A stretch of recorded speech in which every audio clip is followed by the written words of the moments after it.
and say, I like these, can you send me a sample? First of all, who are you? Second of all, what? Like, that's not how you greet somebody, especially if you're doing business.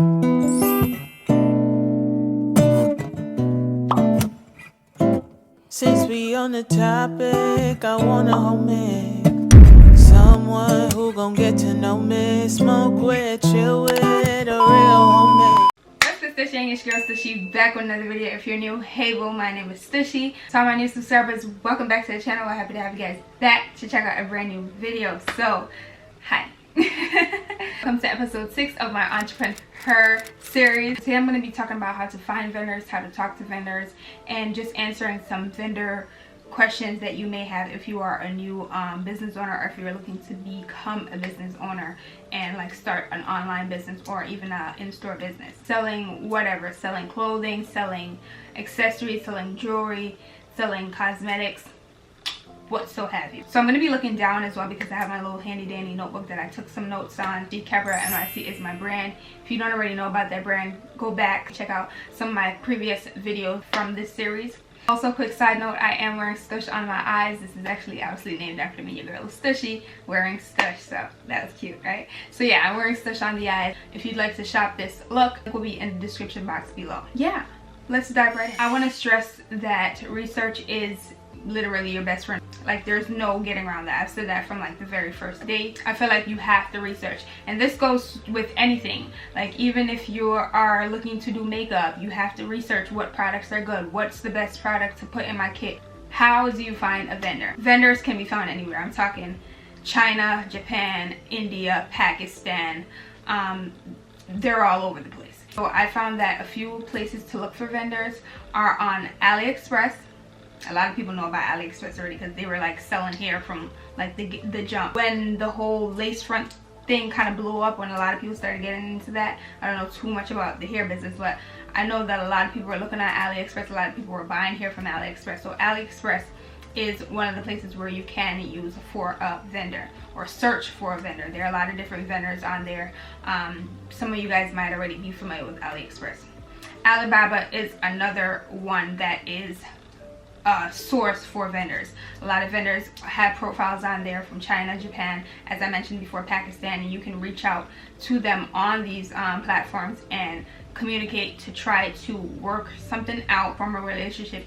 Reach out to them, ask them about their product, and see if they have something that would suit your brand. I found that there are a lot of vendors on Instagram and Facebook as well. I've seen a lot of ads, a lot of profiles stating that they provide quality jewelry, quality bundles, quality lashes, quality cosmetics. You can find vendors now even on social media. Definitely like work through hashtags and search around. On Instagram, I found that if you hashtag certain things, even on my personal page, when I hashtag like black owned business or entrepreneur, a lot of people will comment under my post like, hey, are you looking for this, are you looking for that? And I'm like, no, my business is already established, thank you so much. But yeah, they are on Instagram as well, they are on Facebook as well. There is no exact way to find the vendor. You literally just have to look through their profile, look through the pictures, look through, I heavily suggest looking through reviews. A lot of times I found that if you go on their profile, and this could be Alibaba or AliExpress personally, if you look on their profile, you can find a review section and you can see comments from people that were past customers or people that are their current customers, and they might have left a review. They might say something like, take too long to ship, or they might say something like, great quality, definitely will be purchasing from you again. You definitely want to pay attention to the reviews because you don't want to like blindly order from someone. They're taking 9 months to send you a product. Like, no one has time for that. And pictures, quality of pictures, I personally like as well. That way I know. Obviously you want to sample the product as well, but I feel like before even getting to that step, I want to make sure like the product that is gonna come looks like the pictures, you know. And it's important to shop around. Don't just choose the very first vendor that you find. Chances are there are a ton of other vendors for that product, especially with clothing, jewelry, lashes, lip gloss, cosmetics. There are a ton of vendors. There are so many. If you think about it, there are so many different companies. These people aren't getting these items from the same vendor. shop around. As mentioned before, there are vendors in China, Pakistan, India. Keep in mind that these time zones may differ from your time zone. So in my case, my vendor was always asleep when I was up and vice versa. So I would have to catch them at like a tricky time. Either I would be staying up late to catch them early in the morning, or vice versa, waking up very early to catch them at night. So try to keep that in mind depending on where your vendor may be from, that it might be hard to communicate. And I found that a lot of vendors on AliExpress and Alibaba, they like to communicate via WhatsApp. I personally would suggest that you communicate through the website that you found that vendor on, just for security purposes. Or even if you decide to communicate via WhatsApp, it's a messenger app where you can talk to people in different countries. I personally use it to like talk to families and friends in Jamaica because I am from Jamaica. Yeah, you can talk to them via WhatsApp, but I would suggest doing all your payments, if you do decide to go with a vendor or get a sample through a vendor, use the platform that you initially met them on. Just for security purposes, you don't want to not receive the product because you didn't get a proper invoice that is listed somewhere or noted somewhere. You know, you're better off sticking to AliExpress or sticking to the platform where everything basically started from. So now I'm going to get into how to talk to a vendor. This is very important. I mean, on your part, I'll say why I say on your part. On your part, I feel like it's important because I feel like they will respect you more as a possible client if you reach out the proper way. You don't want to hit someone up and say, I like these, can you send me a sample? First of all, who are you? Second of all, what? Like, that's not how you greet somebody, especially if you're doing business. You have to start to build rapport with these individuals from jump, because if you can't even build a rapport with your vendor, and I'm not saying you need to be best friends, buddy, I don't need to be, you know, joined at the hip, but I mean, it's good to have a great relationship with your vendor, let me say that. But if you can't even hold a proper conversation with your vendor, how are you going to be talking to potential clients or customers once they start to buy from you? If something goes wrong or if they need to reach out and you need to respond back, how do you plan on responding back if you can't even have a proper conversation with a potential vendor? Reach out professionally, okay? And again, this is not, yo, I like this, send me this, or this is cute, how much is this? That's not how you do it. That's not how you do it. No, don't do that. Like, that's not cute, it's not professional. So what's a proper introduction? Hello, my name is Stushy. I'm the owner of EntreprenHER NYC, up and coming lash business, and I would like to possibly sample some of your lashes for my brand or something along those lines. It doesn't have to be word for word, but you want to introduce yourself, you want to introduce your brand. They don't know who you are. A lot of times these vendors are not looking to sell you something for your own personal use. They want to know that you are a business, that you're going to be ordering in bulk, that you're not just buying something for you and your sister. Like they want to lure you in and sell you an abundance of products over a long periodically time. So you want to introduce yourself correctly. You don't want to have them thinking that, oh, she's just gonna be buying 5 of these for the whole fam. You don't want to give off that impression.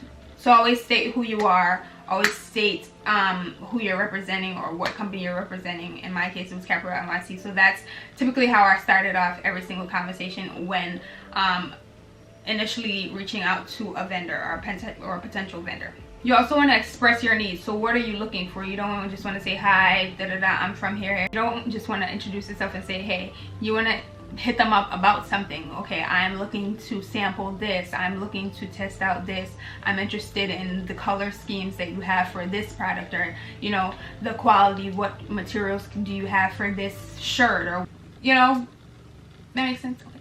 It's hard to communicate with them via texting. You can always just try to set up a voice chat or a video chat, so that way you can get all your questions out all at once instead of waiting for them to be online at one time. You know, just see if that's something that you can get done. And definitely ask for a sample. You don't want to go ahead and say, hey, I want you to be my gal, my man, my home skillet without testing out the product. You don't want to put your logo on something that you haven't tested out, because how do you know that it's even good at all? A t-shirt, you want to test it out. I mean, t-shirts are actually something that you definitely should be sampling, because you want to make sure it's comfortable to wear. You don't want to be selling a t-shirt that is crispy and crunchy and nobody can move in that. Nobody got time for that. You need to test everything that you're planning to put your logo on out. Test it out. As I said before, definitely look at reviews, look at the pictures, definitely scope that out.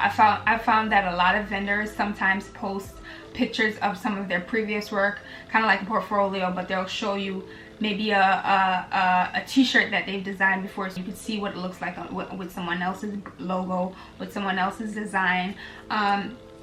So keep that in mind as well, so then you can kind of get a vision of what it would look like if your logo was on it, or if you customize it this way, this is kind of how it would look. So definitely pay attention to the pictures. A lot of these things can also be found on the profile. Don't be afraid to ask for videos of the factory or videos of the place where your item might be produced in. You want to see what environment these items are being produced in. You obviously don't want it to be a dirty environment. Items where cleanliness is a factor when producing it, like lashes or like lip gloss or hair products. So just certain things that, you know, are more sensitive on the skin. This is just something to keep in mind as well. You can also ask for like videos of the items being made, so that way you can better understand the process behind, you know, how these items are made, for your own general knowledge. But yeah, if you don't take anything away from this, definitely take away these 3 things. Test out the products. I can't stress that enough. Test these things out, especially if you're going to put your logo on it. Do your research.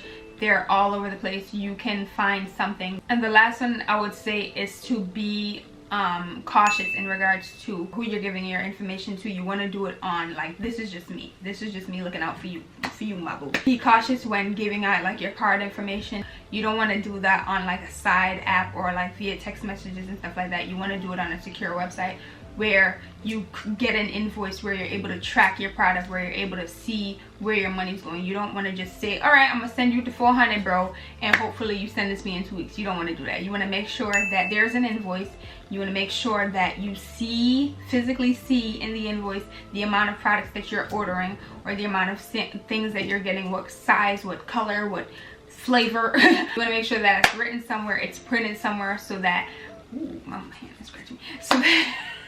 So that you have proof that you made this payment. You don't want to be waiting 4 weeks for something to come and wait a long periodically time, and it's not coming because you didn't have a legitimate transaction, because there is no proof of it ever being made. Do it on a legitimate website. So hopefully you guys enjoyed today's video. If you did, definitely give it a big thumbs up. Let me know in the comments some other things that you'd like to see in my EntreprenHER series, and if you haven't already subscribed, be sure to click that subscribe button and join the gang. Turn on your post notification bell, and with that being said, I'll see you guys in the next one.